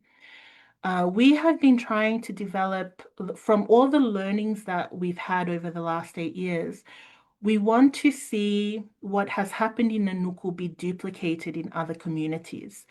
We have taken that first step by expanding out to 2 children's homes. And that's something I really love about the work that our team is doing there in Fiji, because again, these are children from vulnerable backgrounds. And here we are bringing in people who are safe, who are loving and caring. And, at the same time, moving into those spaces, we have very strong child protection policies to which we abide in terms of protecting the dignity of the children and ensuring we follow the rules to ensure that they're safe. You might notice on our Facebook pages that when it comes to the 2 homes, the faces of the children are not shown.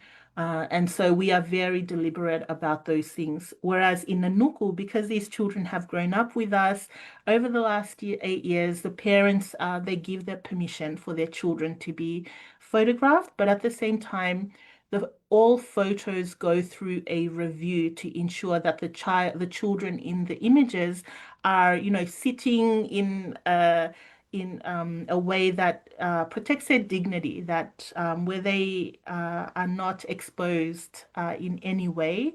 And so we try very hard with that. In terms of the future, we would like to see this be available in all different communities. Vunilagi has donated over the last 7 to 8 years to about 15 different rural villages around Fiji. We partnered with Value City and PNG Books. They donated to us during COVID about 50 boxes of children's books, which we then donated around the country. One of them went up to Koromakawa in the highlands of Lambasa.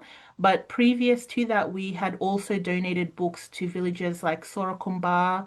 We had gone to Naivindamu in Tailevu North, and other villages around the country.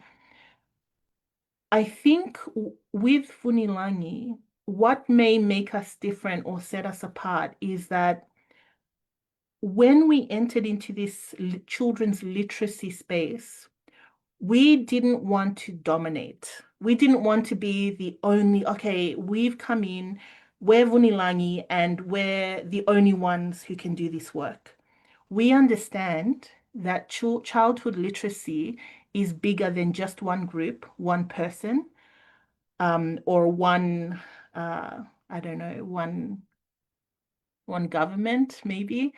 But we really need to learn how to share these spaces and encourage other groups, even if you are not Vunilangi, even if you in your village come up with a book club and you call it something that is linked to your village, linked to your community, we will be here cheering that on. We will support any initiative that provides safe and loving educational spaces for children. We haven't shared this on this interview yet, but one of the volunteers from the Marshall Islands used to attend Nanuku reading session back in 2018 and 19. She used to bring her 5-year-old daughter.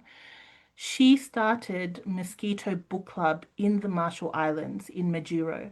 So the main atoll in the Marshall Islands, Danity, started it up, and it's similar to Vunilangi in that it serves under privileged children. It provides access to books.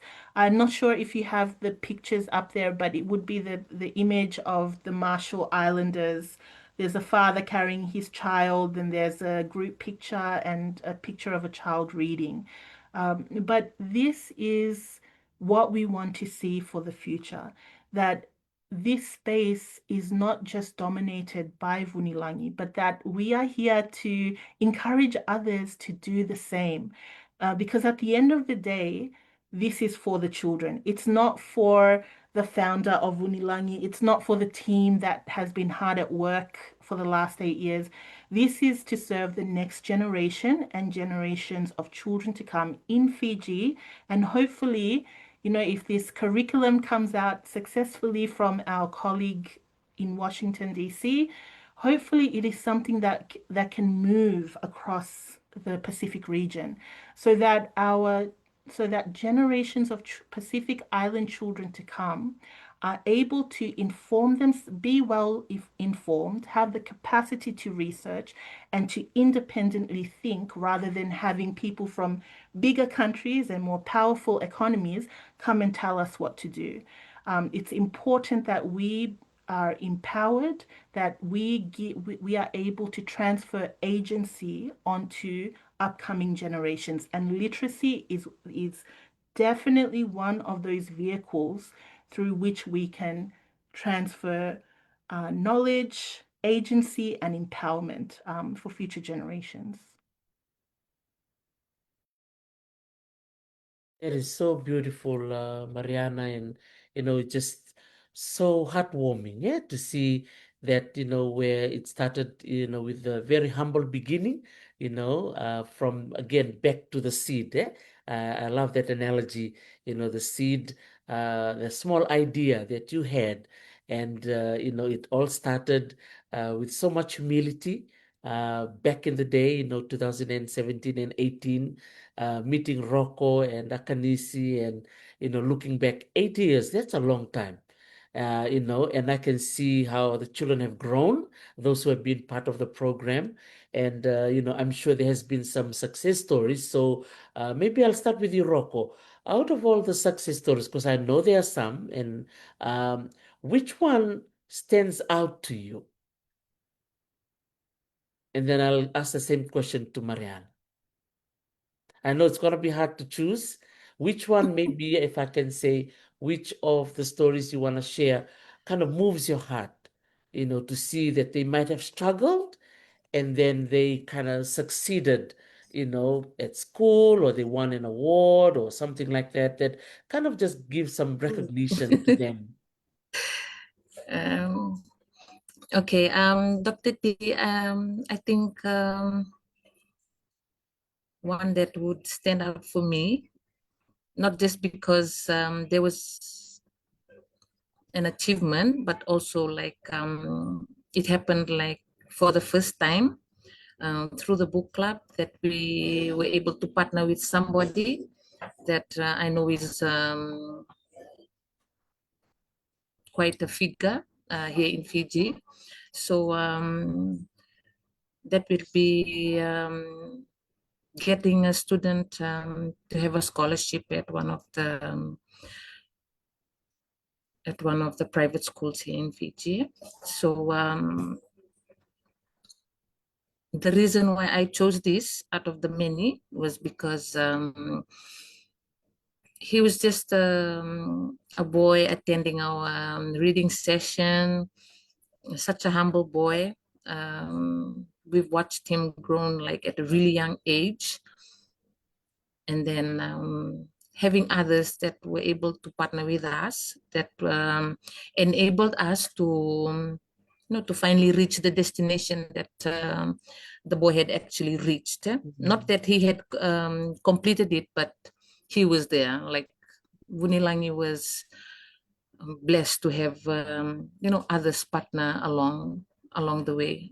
So Mr. Bawa, Madam Fane Somaimbulu, Yes. and Patricia Naisara, who was the actual sponsor for the child. Not just Patricia, but also like the family. Like Patricia's family was so supportive towards this boy. I wouldn't mention his name, but I'll just say that he was able to go into, from John Wesley, he was able to go into Suva Christian community. Not just that, but he actually won awards at his first year of attendance. And grateful to Patricia and her family for always standing there. To Madam Fane Saumimbulu and Mr. Bawa for allowing myself and another woman in the community, Eleni, whom we had gone together that day to actually have a conversation. That who knew that we received an email saying that he was accepted in the school at Suva Christian Community, and he won 3 awards at his first year. And then for me personally, because I didn't get that, I didn't get that opportunity, Dr. T, to actually reach that stage. It was like hard work paid off. Like I'd say it was hard work paid off, not just for me, but for the whole team, like for working hard and seeing that this boy was actually staying with the grandparents at that time. That he was, and no electricity in the community, Dr. T, and who knew that out of everything, he was the dux of John Wesley Primary School, and then further excelled into Suva Christian community. So I think the highlight of Vunilagi was, I think from that moment that he reached that stage, I think the rest of the children just flourished. Like we had ducks coming in from schools, and we had children like who were from not speaking a word to great orators, and we had like the young boys using instruments. Like not all children are the same, Dr. T. Some may not do well in school, but they are great artists, orators, and like they can actually dance or drawing, like when it comes to drawing of posters, or even Dr. T helping the volunteers, like becoming a volunteer during a reading session. I think I'm really grateful to be doing this work and having the team to trust, having like parents to trust someone to actually look after their children, not just their children, but just talking to children and telling them that they are special just the way they are. Like you don't have to you don't have to be like other people. You just have to be yourself, but just do something, just do something a little different. Like just take the step. We don't know where we're going, but just take it anyway. And so heartwarming and so beautiful to hear your voice and the passion that you have, and remembering that you had a hand, in the success of that particular student. And I'm sure it's a lifelong, memory for that student. And I'm sure his family would have been so, so proud. So Nakabale Rocco for sharing that. And Mariana, what about you? Rocco knows this quite well, that when I talk about the children, I often become very emotional. Uh, Over the years, it's just been such a privilege to see the the brilliance come out of them. And I I can't choose one because there have just been so many, but I think I can comment that in general, one of the things that I am so proud about the book club is that we have been very privileged to witness transformation through these children. Rocco has mentioned it a couple of times tonight. You will have a child come in for the first time, and that child will not say a word. That child can sit in a corner. We'd be lucky if that child picks a book up or engages with another child. And we learned over the years to allow the children to just be, not to force them, not to pressure them that they must, engage, but just allow them into that space to feel welcomed, to feel cherished. And I think that's something that our team excels in, is the ability to connect with the children, but to do it in a way where we understand that some of these children are coming from very hard backgrounds, but we allow them to be who they are as they first engage with us. And then over the coming reading sessions, we know that they will slowly gravitate towards a particular volunteer. A lot of the times it's Roko or Akanisi because they're from the community, so they're more comfortable with them.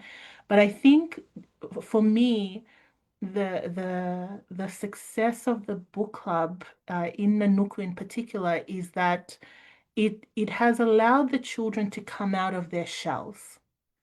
It's allowed them to see themselves perhaps for the first time as being valued, as bringing something worthwhile to the space that we're in, that that they are worth our time, that the work that happens in the background in preparation for these reading sessions, the engagement that takes place during the sessions, that this is all for them and that they are worth that. And so just seeing the children come out of their shells, there are members who did not read a word, and now they write speeches. We had a meeting earlier this year where four of the young girls came in and wrote their own speeches. And one of them, I was surprised when she first started talking because for a number of years, she silently attended our reading sessions. I would say hello to her and she would choke up because she couldn't even say the word bula or hello to me because she was so shy. It was painfully shy. And for her to sit up in our team meeting, which we invited these young girls to, and read a speech about what her experience has been, it brought us, some of us, to tears in that meeting because we can see that having a book club and a literacy program like this, it's not just about reading. Reading is the beginning. There are so many other things happening. There are other developments taking place. The confidence of these children to speak, to read, even to be able to pronounce a word, we celebrate that. And and that is something that continues to fuel the work that we do. That this isn't just you come in and we're forcing you to read. Besides Rocco, none of our Rocco and Nick, none of us have an education background. I think Rocco, Nick, and Louisa, they all have education backgrounds. The rest of us are just there because we had relationships with books and childhood literacy, and we understand the importance of it, and we want the children to experience that. And so I think seeing the children come out of their shells and use reading as a way to get to know themselves, to find confidence, to find friendship, kindness, and a place where they are valued by the adults that are facilitating, that is the biggest success for us when it comes to our reading sessions. But of course, we want to see more. We want to see our children, our members just succeed into their future, not only succeed, but flourish into good human beings. You know, it doesn't matter what background you come from, whether you had electricity in your home or you had running water that you had to get from a neighbor's house, whether you had shoes that had holes in them or you couldn't eat lunch at times when you went to school. What matters is that you are given access and resources so that you can make something of yourself. And that's what we want to see for the children from these communities. Just because they're growing up in a nuku, in a rural community, in a poor household, it doesn't mean that they are any less than any other child growing up there in Suva, in a well-to-do family or here in Australia. They are just as valuable. And that's the way that we treat these children, and we'll continue to do so because it's part of our ethos. So yeah, that's something that makes me really proud about being part of this amazing team and having the privilege, I keep using the word privilege, but the privilege to serve in this way. Man, this is Vinaka Mariana, for sharing those beautiful thoughts and experiences. Um, and yeah, it's just so beautiful to see the impact of reading and the power that books can make in our lives. And there's so many parents, that are joining us tonight, and I'm sure there will be others who will watch the replay of our Talanoa. And I feel that this is just part one. There's so many more, part two, part three, part four. Sevada Morocco. We watch a movie, sometimes they say to be continued at the bottom. So I just feel that, what you both have shared today is so empowering on so many levels, talking about the children and the parents, especially the mothers, and also the other organizations that have come on board. The St. Christopher's Home and Del Kusha as well. And now you can see Vunilagi, impacting, other areas as well. And now, even in the Marshall Islands, it has that impact all across the Pacific. So on that note, I just wanted to say thank you to both of you for being with me tonight. But before we wrap up, is there anything else you want to share?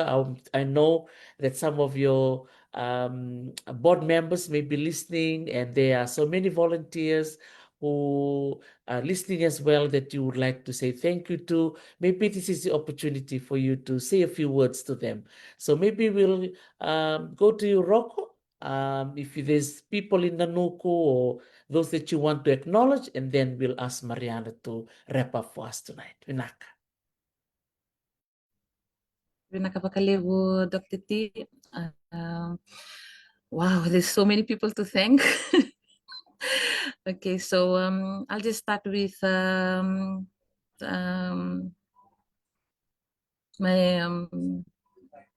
A team, like the Vunilagi Book Club team. I think, like Mariana said, like we are all different. And yeah, I'd like to thank all the Vunilagi Book Club members, Nick, Valania, Akanisi, Madvi, Courtney, Pete, Luisa, Lisa, Pearl, Auntie Pearl, Koto, and of course Mari, for just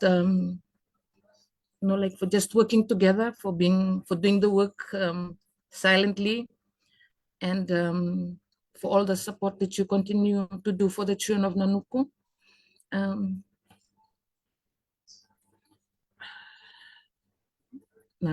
It's been hard, it's been challenging, but look how far we've come. And to all the others who have given kind and donations, like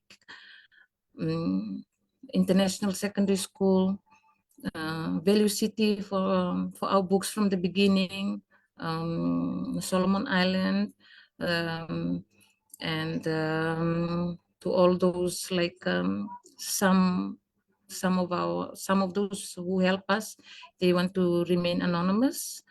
So to anyone who's watching this right now and who have supported us during our 8 years of journeying with us, Big Binaka Bakalevu, the YWAM team, thank you for always bringing volunteers, last minute volunteers, to Tower Insurance, and yes, to any individual or any child that has joined us along the way, Binaka Bakalevu, and not forgetting those who follow us. We have a lot of followers on Facebook, who always comment and share our stories and give us some feedbacks that it can be challenging, but it has built us, it has pushed us to be on the next level.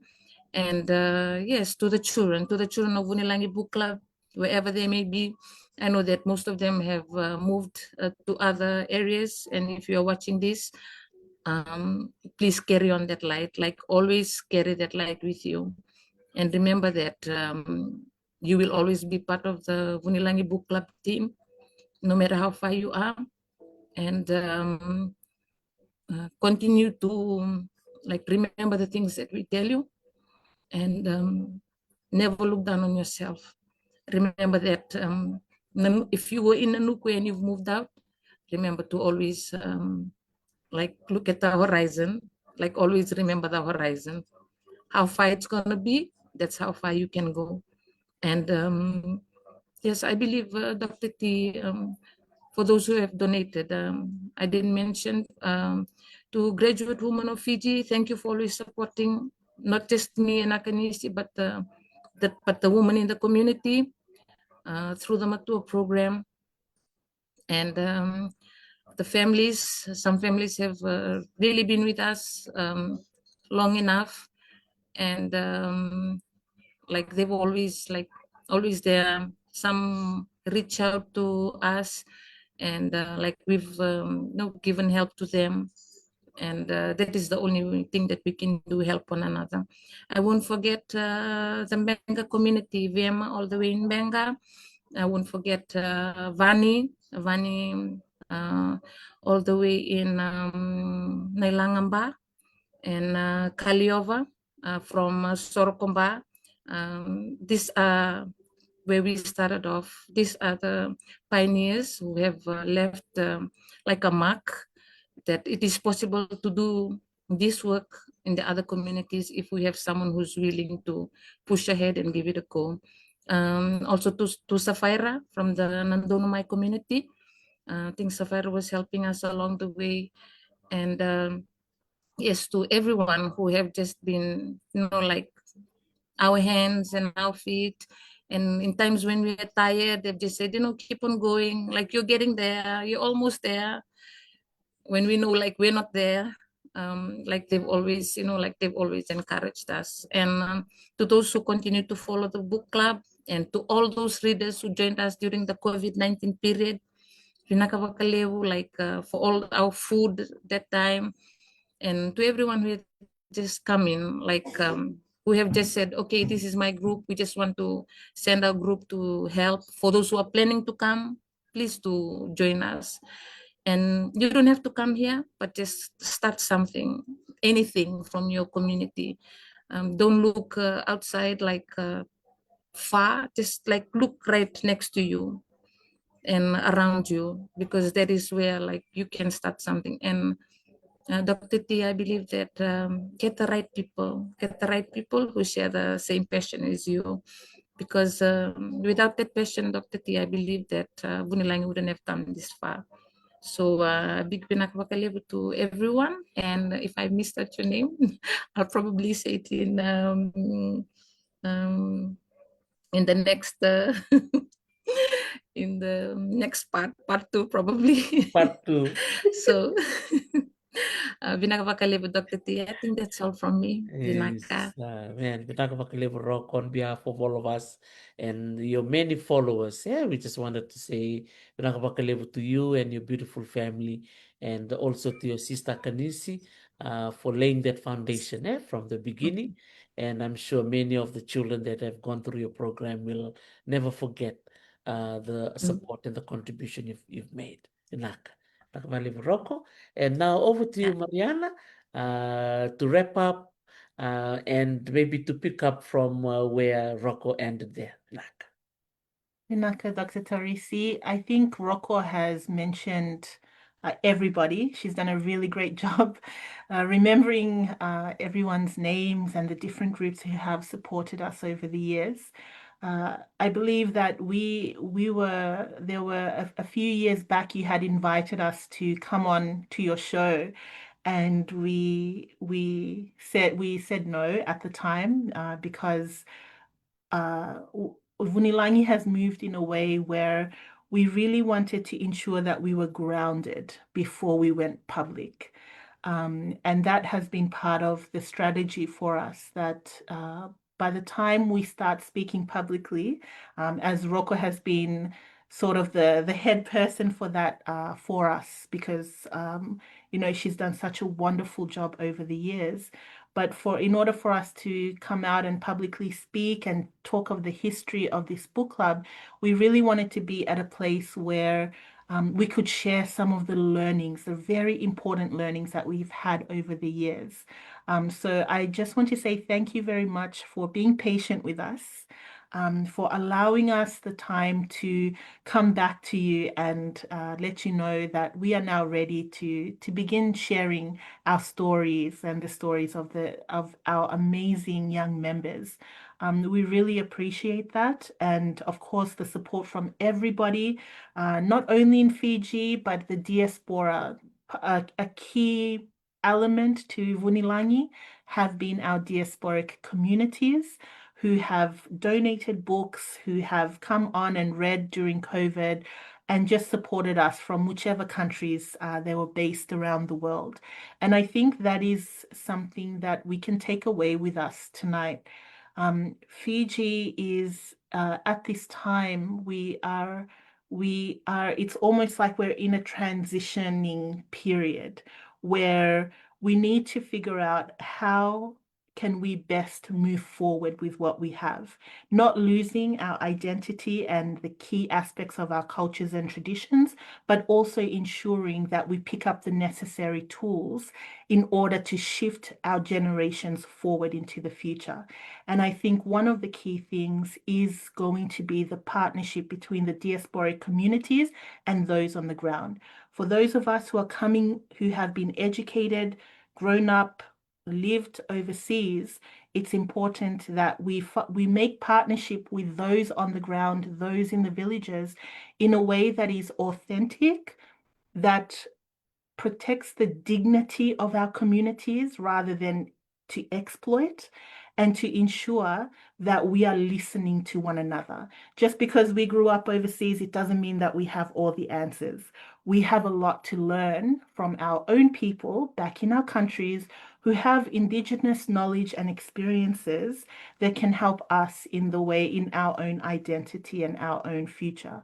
So I think for tonight, we are very grateful that we have had the opportunity to share this story, to share this good news that has come out of Nanuku. Nanuku, like I said in the beginning, has always had a reputation that was negative, but through the children, through this book club, the children have shown that because of them, when we paid attention to them and invested in them, they changed that negativity into good news.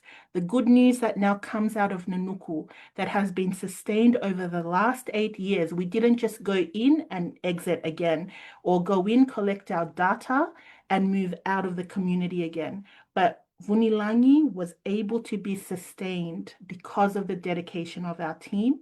And we have been able to ensure that the information or the news was transformed through the children. That we can now say good things about the community because the children are the ones expressing the goodness that arises out of them when they are given safe and wholesome spaces to develop and to be educated. So thank you very much for having both Rocco and I.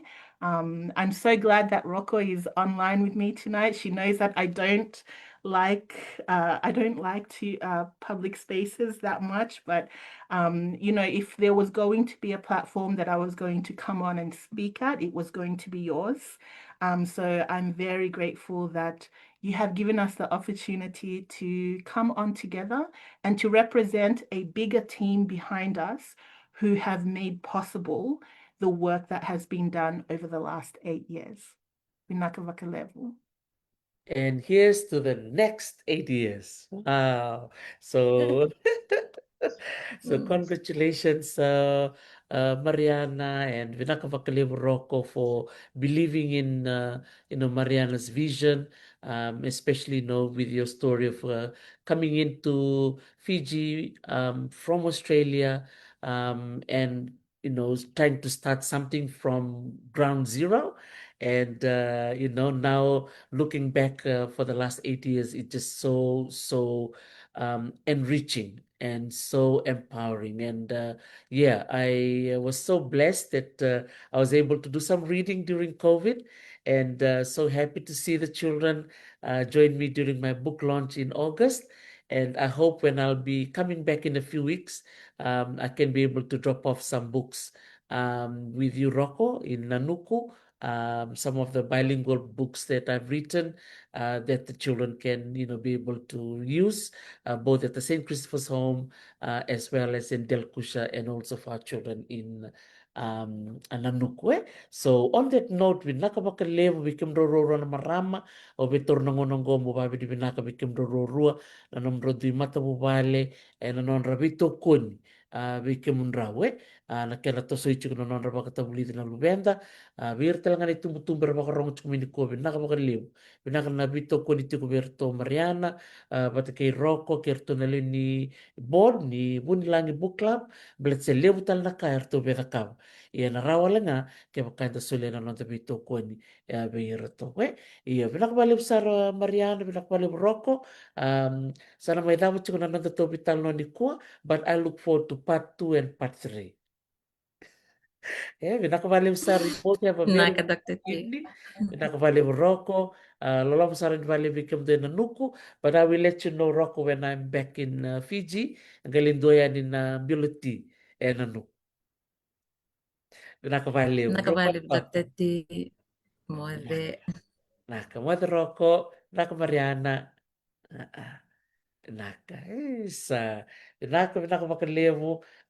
Victim ni nabarang at kumay. Thank you so much, everybody, for all your beautiful comments, acknowledging Mariana and her vision to start this book club, Vunilagi Book Club in Nanuku in Vatuanga. And now it's expanded slowly after 8 years. And, I'm just so inspired. I'm just thinking of so many villages, all around Fiji. We have a lot of retired school teachers. This is something that we tried to do in the Mosi village. We identified that there was a lot of retired school teachers who are in the village, that they can be able to start their own, book or reading sessions. But Talanoa today has really made me realize that, it can be done. If we follow what Rocco said, we have to work with the right people, right people with the right heart condition and with the right mind and the right vision to be able to get anything off the ground. sababu ni mina kedha ni bikim ni kedha na siama tiku mai, lolong bimbi sarai ni wakale bikim ni to thoko, me dhapta langola katarama, na sik ni matanga dana nganti chuki makoi, di kuai da chuku mei malebani pati ke na nuku, mei watuanga ni mataka, e dana nganti sarai makoi na siama chuku mikina, o Miss Makoi 2025. O asupa bali mai Hawaii. Tai wadit karona bitang no tiko na ola kaloko e na bongi ni mataka. O salalom ten bali bikim ni, nakabali besar na siama tiku mai, ni sama de mata. Naka.